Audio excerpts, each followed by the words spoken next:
Well, I'm very excited for today's Rebels with a Heart to welcome our guest who I've had the privilege to know and have considered a friend for a long time in my career and my life. So, Michael O'Brien, welcome to Rebels. Thanks, Derek.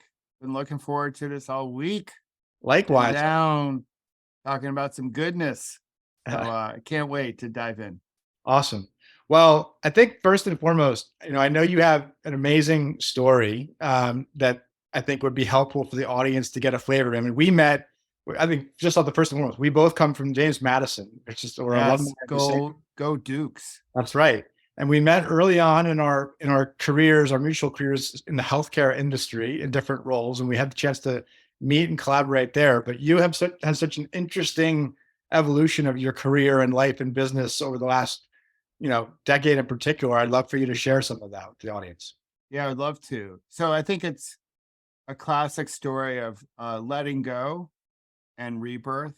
Yeah. One could say dying and rebirth. You want to use a snake analogy, letting go of the old skin and coming into your new skin. So as you mentioned, yeah, so mainly a career for the first half of my professional life in corporate America, doing the corporate, rise and grind and all that jazz. And then this, and the listeners soon will. I had what I call my last bad day, Mm. which is not a unicorns and rainbows thing. It's really around the perspective that we all are living moments. Mm. We all have moments to live, if you will. And that day was July 11th, 2001 for me. I was out in New Mexico, company offsite meeting. I brought my bike out, avid cyclist. And on that morning, I was hit head on by a Ford Explorer that was going about 40 miles an hour for whatever reason. We still don't really know the true reason. He crossed fully into my lane. So even after impact, he was still in my lane. And that morning, I remember almost everything, like the sound of me hitting his grill, Yeah. sound I made when I went into his windshield and broke through, and the screech of his brakes. That sound's still with me. And even the thud I made when I came to the asphalt below. And that knocked me unconscious, as one would imagine, regain consciousness. My first concern was my bike. I asked the EMTs, how's my bike? They were like, it's fine. They were totally lying. The bike was destroyed. I was trying to cut all the tension, all the bad juju with a little humor, because that was like my out. That was my body armor. Make people laugh to avoid uncomfortable situations. And then I just remember this is really sort of disturbing. Like, oh my God, I'm going to be late for the meeting. No. So here I was, clearly in the worst possible state. I couldn't move. I was in so much pain. I was going into shock. And one of my first thoughts, besides how's my bike, was what will people say when I'm late for the meeting? Mm. And that's disturbing and also enlightening. And then they flew me to Albuquerque, the only trauma one center in the state. And the first surgery took about 13 hours. My wife eventually came out west with our youngest daughter, Grady. Our oldest daughter, who was 3.5 years old, stayed back. And they told her, listen, your husband's been in a very bad accident. We did the best we could. The next 72 hours are going to be critical. We're not really sure how he survived even to the hospital. Had he been 10 years older or not in shape, he certainly would have died before he got here. I broke a whole bunch of everything, but the big injury was the femoral artery being lacerated when the left femur shattered. Yeah. And the first surgery happened, went to the ICU for about 4 or 5 days, came out. I was told some of the circumstances of the accident. Now, keep in mind, when they put me on the helicopter, I was telling anyone who was listening, Mother Earth, Universe, God, I was like, all right, I'm going to make a bargain with you. Like, if I live, I promise I'll stop chasing my happiness, because I was a big Mm. happiness chaser. And when they told me about what was going to be my future, at least their prediction of it, more surgery, probably not going to walk well again, you're never going to ride your bike again. Derek, I couldn't even spell happiness, right? I was like angry and bitter. The guy had a revoked license. He shouldn't have been driving. Mm. I was trying to put on a brave face, but deep down inside, I was terrified because my identity got shattered in that accident. I Yeah. was like, who am I going to be? So I wasn't happy, to say the least. And I tried to pretend that I was. And I did that for a lot of my life as I hustled and grinded my way through my corporate career, which was a pretty good career. Like when we met, I had a pretty big job. And Yeah. and by all appearances, at least on LinkedIn, you would think, okay, that guy's got it all together. But I was packing a whole bunch of crap inside of me and carrying it all around in my backpack. And eventually they flew me back to New Jersey. And that's when I had my big aha moment. And I knew I had to heal my mind in order to heal my body. And I got some really good counsel from a mentor too. And that's when I found mindfulness and a gratitude practice. So I know we'll pick up the story from there, but that's initially what happened. So my last bad day is labeled as such because a mentor told me, hey, everything in life is neutral until you label it. Mm. So you can label yourself as a victim, or you can see yourself a little bit differently. That maybe this didn't happen to you, but it happened for you. And so this whole last bad day thing is sort of a second arrow story out of Buddhism, that we're going to have bad moments. That's the first arrow, but we don't have to give any more fuel to them than necessary. That's the second arrow. Yeah. So for me, if I can hit the pillow each night and my girls and my wife are in my life, I can't call the whole day a bad day. Yeah. I've had bad moments and sad moments and angry moments ever since, but to label the full day as a bad one, I stopped doing that. The Mm. day is a mixture of a lot of things, Yeah. and that's how I want to live. Beautiful. Thank you for sharing that. And I mean, there's so many things I want to unpack in that story, and the meaning behind different things that you said, and your perspective on that, how it's evolved too. One statement you made that kind of aligns with our work here, right? Chasing your happiness, right? You made a bargain that you would stop chasing your happiness. What did that what did that mean to you exactly when you thought about, like, when you were reflecting in that moment and you thought about you had been chasing your happiness? How did you even come to that awareness, like, where term, and then what was the agreement you were shifting exactly in that moment? Yeah. So I believe, let's just call it the universe to be generic, Sure. sends its messages all the time. And it's up to us to pick up the phone, and Yeah. answer the email, if you will. And I think I was getting a lot of messages. I was just blowing past because I was like, hey, I'm busy. I got stuff to do. I don't have time for this stuff. Yeah. Also, in the spirit that the body whispers to you before it really screams at you. Yes. So I believe that you don't need a big accident like I had to make a shift. I believe you can make a shift in any given moment if you're mindful in your moments. So for me, it really was, it, one could say it was about stuff, about, external merit badges.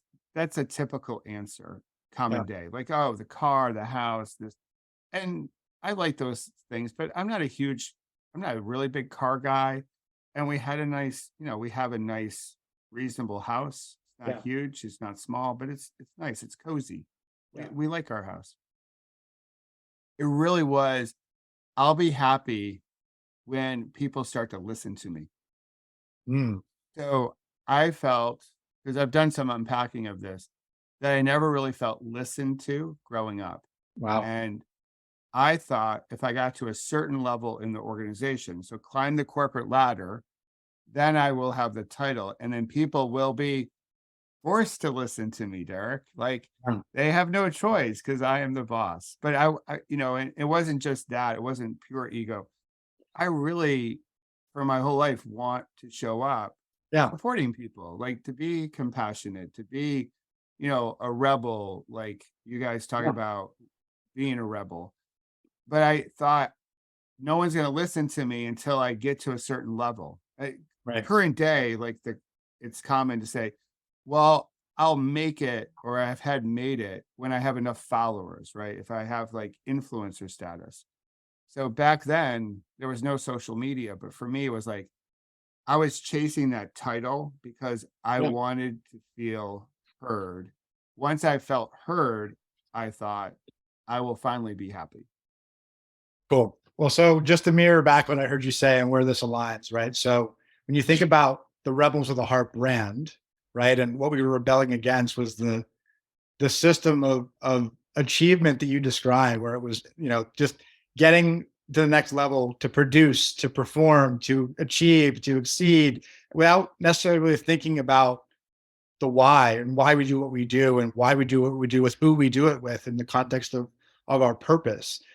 Rebelling against that system, that model of business, and to do it heartfully, constructively, with people at the core, and the underlying drivers and mission, and to your point, that shadowy stuff that people don't necessarily even want to confront or acknowledge, or heal or work with, whatever you want to call it.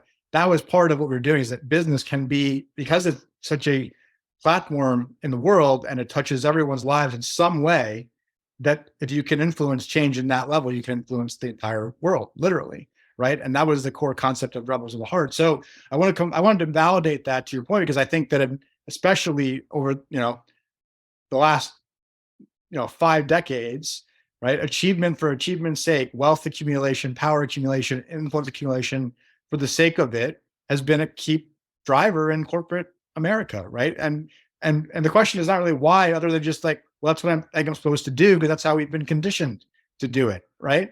And that's what everybody else is doing, so I'm supposed to do that, right? And so many people don't take the time to really analyze, well, what's the underlying motive. So I give you a lot of acknowledgement and credit that you, through your own choice and through circumstantial situations, were willing to lean in and really examine yourself and know yourself, and like the underlying layers of yourself, right? That's what I heard you say. And I think fundamentally, people do want to just know that they matter, that their voice matters, that they're cared about, that their family matters, that they're loved, that there's an environment for them to be, and to be productive, and to be a contributing member of a team, and of a group of people that are doing important work together. And I think that's a core relational need that people have, that has been kind of elevated to the forefront over the last couple of years because of the pandemic, and people realizing how fragile our lives really are, right? Our mortality really is, maybe, right? So, Yeah, how short life can be. yes, And the reality is like, hey, none of us get out of this thing alive, right? So right, back in the day, right, I was scared to die. Now I'm like, all right, I'm gonna pass this physical world like you and everyone listening right now. And so for me, it was I don't want to be scared of dying. I want to be scared of not living yeah, fully. And in testing and pushing back on some of these things that we just thought were true, because yeah, I was working the script, or I was working the model yeah, that I thought was the model, right? So I was doing everything right. So one part of my anger was, hey, I was playing by the rules. Like yeah, I went through high school, went to college, got a gig, met someone, we started to have a family, working my tail off, climbing the corporate ladder. I'm playing by the rules. yeah, So what's with this curveball? And yeah, a lot of the last 50 years, it's like, all right, work super hard for your gold watch right, at 65. And now it's Del Boca Vista. And but then we stop living, right? right, So my feeling with current day and through the whole recovery process is like, I want my last step to be my best damn step. yeah, Like there is no retirement, right? So I'm gonna put out goodness, hopefully throughout my whole life, yeah, and push back on some of these beliefs that we just take for as gospel, to yeah, say, no, this is the way you do it. I'm like, says who? Like, and here's the thing. I went back to my corporate gig after I got out of the hospital, but I went back to it with a different model, a yeah, different script. I basically said, because I believed in what we were doing. Yes. I believe in health. I just wanted to do it in a different way to say, I'm going to be successful and I'm still going to work hard. I'm just going to work hard differently and I'm going to be successful on my own terms and true to who I am Yeah. because I matter. Like my voice is heard. I am heard and I don't need someone else to validate that I'm heard to Yeah. feel like I matter. So I changed the narrative around it, changed the script around, and that was part of it because I think a lot of this comes down to the conversation you're having with yourself. Yeah. Mine wasn't that healthy, and we got about 8 billion people on this planet, and I think we all could use from time to time a little shift in our self narrative so we can show up a little bit better for each other. Yes. But that's what we're dealing with right now. And so the work that you're doing, and by design, the work I'm doing Yes. is to help shift that conversation so we can hear and see and love each other more and still work really hard and still do amazing work, but we're changing how we're doing it Yes. from how we used to be doing it. Yeah. Well, well said, or so articulately said, Michael. So I want to come back to something else that you were sharing, and as you brought this up nicely, or teed it up nicely. So in that moment where you started to, you're literally immobile, right? You're in this place where you're just like you have to be with yourself in all aspects of yourself. In that, and beginning recovery and healing physically, you by choice decided to start doing, found mindfulness, but also started to do healing work of your mind, of your thoughts, of your spirit, like a better term, in that period. Talk a little bit about that process and what you uncovered and how you explored that, and the process that because you gave some words, were carrying a lot of stuff, a lot of unhealed things and misbeliefs or misperceptions, maybe that you redirected in a way that was healthy and literally helped you to regain your physical health, right?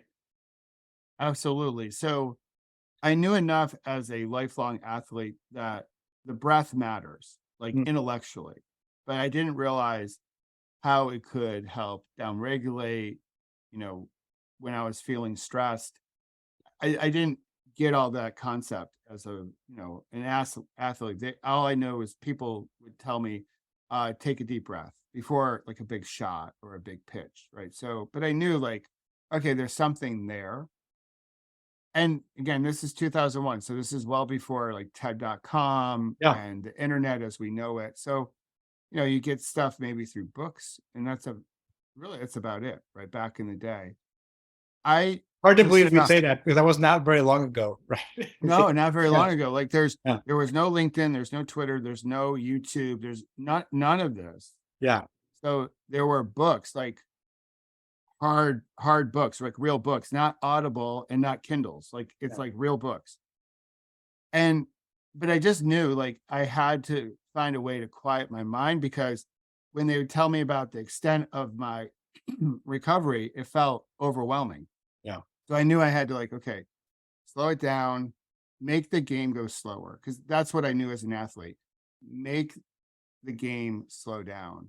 And now I could be maybe a little bit more responsive than overwhelmed or reactive. And I knew I was carrying some weight, like as you mentioned, when you're in the hospital and I couldn't go anywhere. Like I was still in a wheelchair. I could scoot myself out of my bed into a wheelchair, but I needed help going to the bathroom, to take a shower. Like I was at a low point when it comes to my dignity. So I had a lot of time to think. I had a lot of time to reflect. And I realized I had a lot of rocks in my backpack and I needed to empty some of them over time. And again, I didn't know much about mindfulness back then, except I thought it was like a little bit of a corny woo thing, like, not serious people do. Like, no executive is doing this meditation thing. Yeah. So the first morning, I did a box breathing pattern. I scooted out of the hospital bed into my wheelchair, found a quiet place in the hospital, and I did a simple 4 by 4 by 4 by 4 box breathing pattern, which I knew about. And I did that for about 5 minutes. And I was like, okay, I'm feeling calm. I'm feeling focused.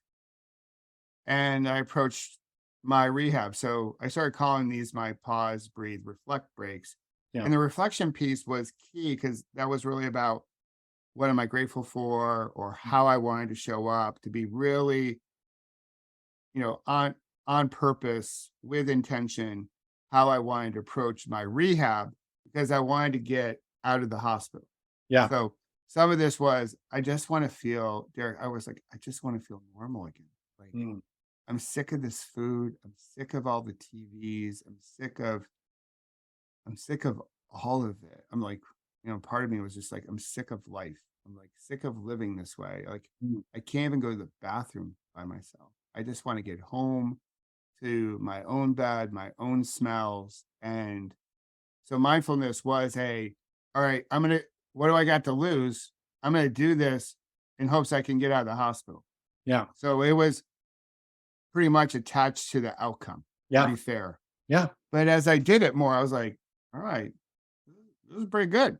Like, I'm Yeah. feeling calmer. Like, I might keep doing this. And then so I did it the next day and the day after. And then I threw a couple in throughout the day when I was feeling a little stressed. And I was like, all right. And then I got home and then I went back to work and I kept on doing it. I was like, oh, this is helping at work. And I wouldn't tell anyone. Mm. There was no way in the world I was going to tell a soul I was doing this Would because you just real quick, would you journal about the reflections, or was that just something you would keep to yourself?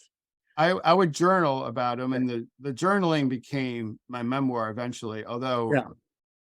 I was having trouble writing because I had a broken shoulder as well. Yeah. So my normal chicken scratch became like almost impossible to read. I was like, I really had to go through a lot of work just to Yeah. understand what I wrote over the years. So, but I would write down some things I was feeling, and some of the entries were quite long, some were very short, like a Sure. sentence or two. But when I got back to my corporate life, I was like, all right, like, and I knew everyone was looking at me like, okay, Mm. this guy's broken. Like, this guy, like, how's he doing? Like, is he okay? He's like, did you have a brain injury? Like, so if I brought up mindfulness and like, hey, everyone, because I was, as you know, I was the head of sales and Yeah. marketing. All right, everyone, it's 2002, and we're going to drop into a meditation. People would have thought, all right, he's lost his edge. We need to get someone else in this job because we got to go, go, go, right? Because Right. back then it's still like, coffee is Yeah. for closers, baby. And so I was like, okay, this is my secret. I'm not going to tell anyone. I'm just going to keep doing it. And then again, I call them pause. And pause was key because it wasn't stopping because, Right. still had a little type A personality. Oh, So yeah. I'm not going to stop. Although today I believe in stillness. That's good. Like that's something, right? But I'm going to pause for just a bit, take a few breaths and then reflect. Yeah. What's called for now? What do I want to do? How can I be intentional? And I just kept on doing it and doing it. And then I got stronger, stronger. I got lighter in terms of the rocks in my backpack. And I was like, all right, I'm starting to open up more. Eventually, I found John Kabat-Zinn's work in mindfulness-based stress reduction. Yep. Through that program, I became a teacher because it was clinical in nature, right? So John brought Eastern philosophy to the Yeah. West and put it into the medical department at UMass. So I was like, and that's my world, right? So clinical studies, hard data. So I didn't really go into all the Buddhist underpinnings, although I can freely talk about them now. But for me, I was like, okay, this feels like pharma, like it's a modality. I can totally buy into this because this is what my upbringing has been, Sure. and it was working. And I worked that up until I left corporate pharma in 2014, early 2015. Yeah. And then when I became a coach, I started talking about these pause, breathe, reflect moments more openly. But Yeah. it really wasn't until COVID where I really became public with, hey, everyone, like I went through something crazy. We're Like, all yeah. about to go through something crazy. And here's my prediction. It's an invite from whomever to practice mindfulness to Yeah. slow down so we can hear, see, and love each other and practice compassion. So I still believe that We the we pandemic, fully believe we are fully aligned in that philosophical view. yeah, Yeah. So real quick before we go back to the present and Yeah. the short-term past and the future here a little bit, when you were putting the pause, breathe, reflect into practice in your corporate role, what practical external changes did you observe in your own life and lives of your collaborators, your colleagues that were not doing this work, or probably were not doing this work, but just by you doing this work, what did you see both in yourself and in your relationships evolve from that prior to you leaving that culture? Yeah. The stress that I felt, because I still felt stressful moments, to be Yeah, fair, is we had some really big brands and we were about to go through a major reorganization. yeah, That the stress was less intense and didn't last as long. mm, But I still felt stress. I could still feel it, like, in my jaw, because that's where I feel my stress the most. It gets tight. yeah, I could feel like the heart racing. I still felt all that. But there was a sense of calmness and probably more patience and more openness to say, okay, what are different ways we can handle this? Because the big, consulting companies would come into our sure, organization and say, well, this is the way. This is what we do for Acme right, Healthcare and XYZ Healthcare. And what I found myself doing is like, hey, let's just pause. Let's just take a step back. Let's open up our aperture. And maybe there's some different ways to do this. So for me, those were some of the things I was starting to notice within me. yeah. And then as I responded and connected with other people, like the littlest thing would set them off. They would get triggered more easily. And then down the rabbit hole or the spiral they would go. And they were reacting to all the different change that was happening. And it like,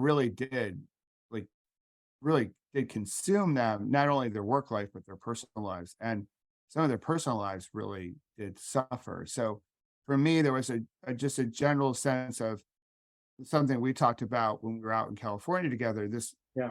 spirit of equanimity that Yes. I'm surfing the waves of the ocean, I'm surfing the corporate stress, but I'm not falling off my surfboard. I'm just trying to find that harmony. I think that's probably the biggest thing I noticed. And other people were unfortunately falling off their board, but part of my job was also to try to pick them back up because I needed them to get back on the board Yeah. and surf because we needed everyone to be surfing in the right direction for this to work. So to that point, like you're just reading my mind in these questions. We're in a good flow. So when you left the corporate context or corporate culture and you went off on your own and you were now playing coach to the surfers, how did that talk about that early phase of what that was like? Kind of that literally being kind of outside the environment, bringing these lessons, this wisdom into an environment you were very familiar with. What was it like working with those early clients and that process? Because now we're talking about 2016, 2017, right? Somewhere in that range. Still a few years pre-COVID. So like, what was that like? Yeah, so it was 2015 to 17.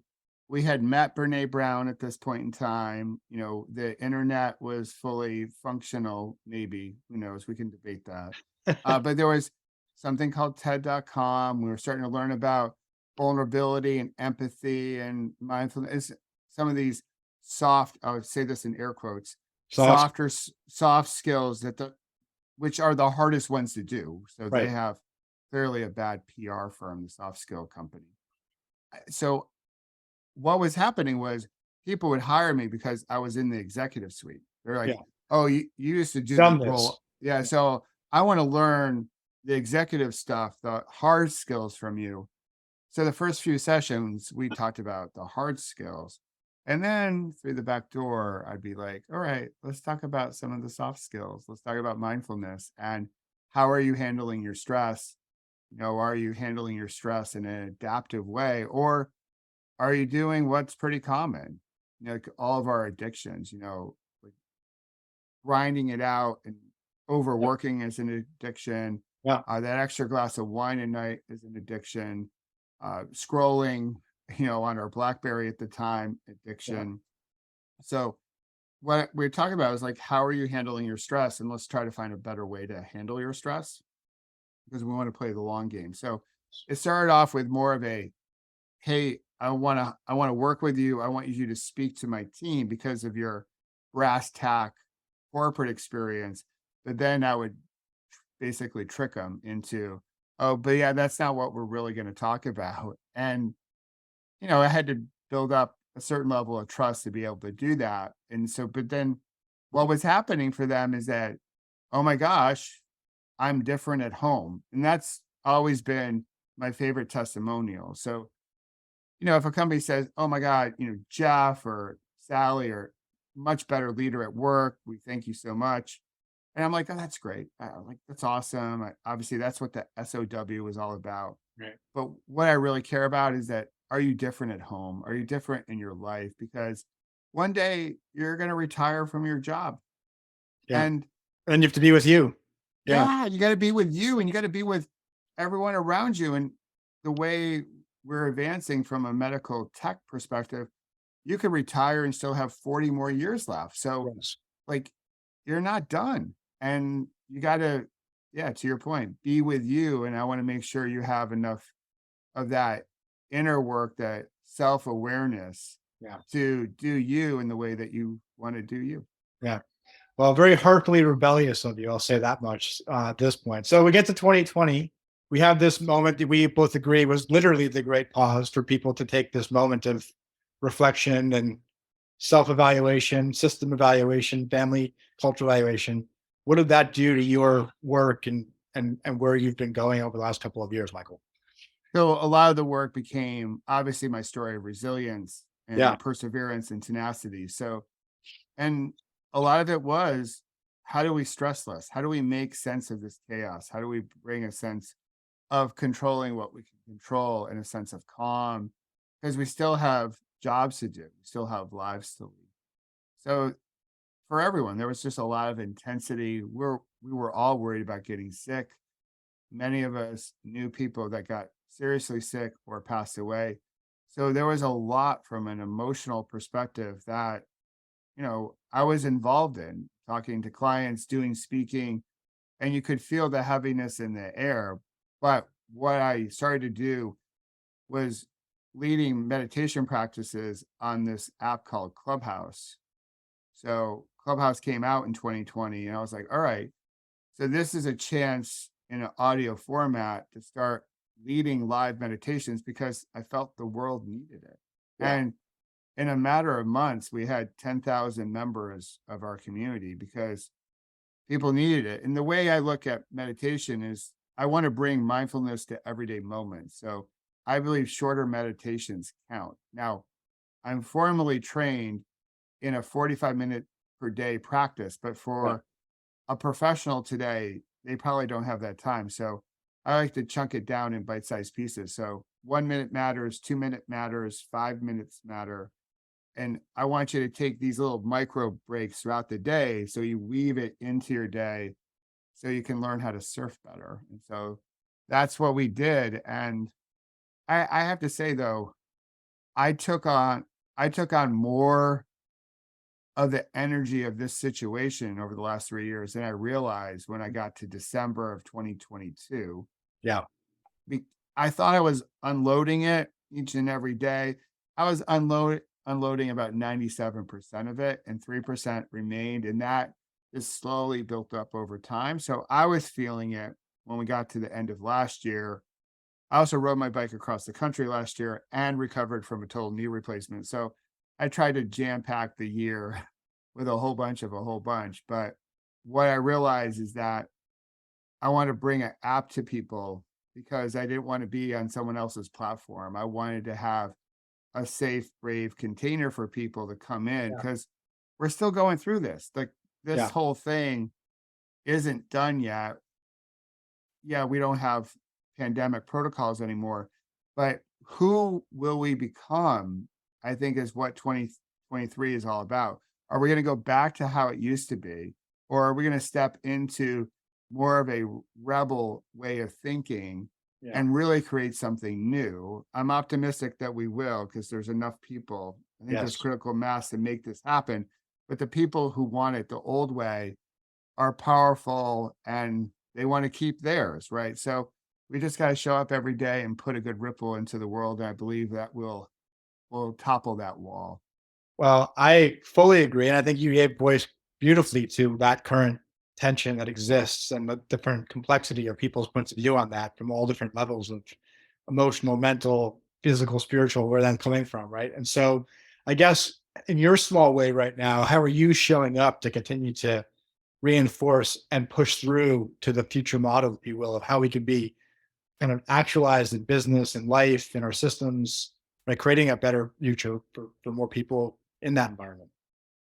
Yeah, that's a great question, Derek. Well, back in December when I had this big aha moment where I was exhausted.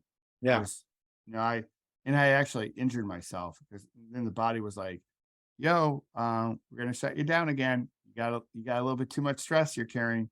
I was like, "Oh," because I really missed being with people. Yeah. One of the things I missed most about the pandemic era was not being able to go to live music. Like I Yeah. love being in the arena.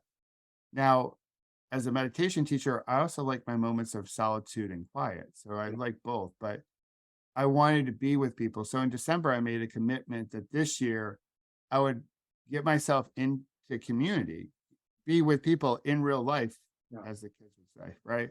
So that's why we, met in California. I had another trip a few weeks later. So I'm with purpose putting myself in community, going to companies, speaking on this topic, and just being with others. So that's one Yeah. thing. And also spreading this message. The biggest thing though is our app, my app, that I wanted to put that out there. So the app is beautiful, but one thing that we're doing that's different than everyone else is that we do a live practice every day. It's cool. So every day people can come in, it's about a half an hour. The practice doesn't last a half an hour, but the space does. So it's about a 5 to 7 minute practice with an opportunity to be with other like-hearted humans and feel Yeah. a sense of community and belonging. Because I think we still thirst for that. Like, and we Yes. talk a lot about not being like-minded, but being like-hearted. And so as an app, we have this beautiful space where we come together and be like, okay, we're gonna figure this out. Like we can Yeah. do hard things. Like we got this. And we can do hard things very well when we do them together. So the whole Yes. spirit that together we go far. So that's a big part of my purpose going forward is bringing the app to as many people as possible. I think the world would be better if we just took a minute every day, 8 billion of us, to pause, breathe, Yeah. reflect, and currently doing some coaching and speaking as well. But the app is my big focus. Nice. Um, Practical question: where can people download the app? Where do they access information about the app? The good old Apple Store and Google Play, so they can go there, download it, and they'll get all the information about the app. Of course, people can find me at pausebreathereflect.com. Pretty easy to remember, short PBR. So, Yeah. not the PBR that people might be thinking, like a much healthier version of it. I like it. You mentioned the idea of doing hard things together, right? That's the idea of, in some ways, compassion, which is the event where you mentioned a couple of times, Compassion 2.0, that we hung out in Santa Cruz. That was a pretty fun experience for the group there. I'm curious for you, what was your kind of magic moment, for lack of a better term, or key learning or value that you brought into your experience in the last 6 8 weeks since that event? It gave the whole event gave me a lot of optimism. I'm typically a pretty optimistic person. So I go in like I believe that things are bending in the right direction, as Yeah. slow as they may be bending. Yeah. But to do an initial event like that and have people from all around come together, it's like, oh yeah, there's good vibe, there's good energy, there's a good vibe here. I know this is happening probably in other places too. And so Yeah. this is this critical mass I reference. Yeah. So I really felt it. And so it was a commitment then to come away from that meeting and really talk more openly about compassion. I think through the pandemic, we talked a lot about empathy, Mhm. right? Empathy became part of our vernacular through the pandemic. I think as we come out of it now, compassion becomes a greater part of our vocabulary. And so my commitment has been try to spread that message more. I'm a big believer in rippling love and rippling kindness and compassion. goes, hand in hand with those two. Yeah. But I just left encouraged. I was like, okay, we're gonna get this done. As a cyclist, I look at it as one big massive peloton, all Yeah. riding together, uh, out there in life through headwinds and side winds and bad weather and potholes. But we're gonna figure out how to ride together and bring out the best in each other. And I'm totally up for that. Like that's part of why I get up every day. Like, and that's why I want to dedicate the rest of my life to doing this work Yeah. and hopefully leaving the planet in better shape than I found it when I was born all those years ago. Awesome. That was perfect. Perfect way to summarize it. So I'm really grateful for you that you joined this session with me. I'm really grateful to know you and have been able to be an observer and just a fellow rider on this journey through your own experience, Michael. So really grateful for our friendship. Yeah, me too, Derek. I really appreciate us staying in contact. It's so easy to drift apart. That's what most people do. So I'm glad we've been able to stay connected. I love how your journey has like traveled through some valleys and some peaks and here you are doing such an amazing job, such important work. And yeah, I'm just glad I get to ride with you. So Awesome. and thanks for having me on. Thank you, brother. Well, we appreciate you and the Rebels community. We'll see you on our next episode. Thanks again, Michael OBrien.